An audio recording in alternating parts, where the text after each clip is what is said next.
Bemorimiz 26 yosh. Shikoyati burundan qiynalib nafas olishiga va bosh og'rig'i va o'ng quloq eshik pasayishiga.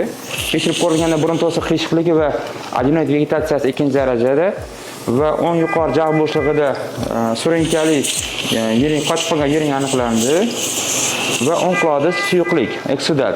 4 terapiyasi bitta turda bajaramiz inshaalloh.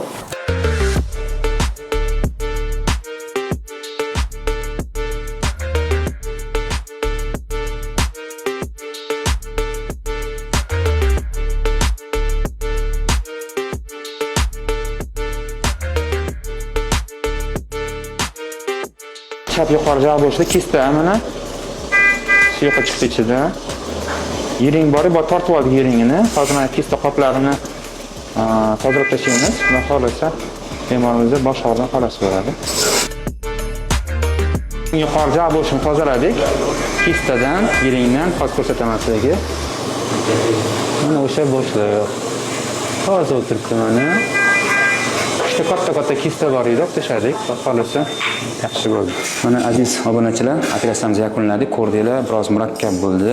Burun to'siqni to'g'irlash, adenoid vegetatsiyasi 26 yoshli bolalarda uni oldik va o'ng yuqori jag' bo'shig'idan 3 ta katta kista oldik va yiring qotib qolgan yiringni olib tashladik. Xudo xolasa bemorimizga bosh og'riqdan xalos bo'ladi, burundan erkin nafas oladi va eshish yaxshilanadi. Kuningiz xayrli bo'lsin, salomat bo'ling.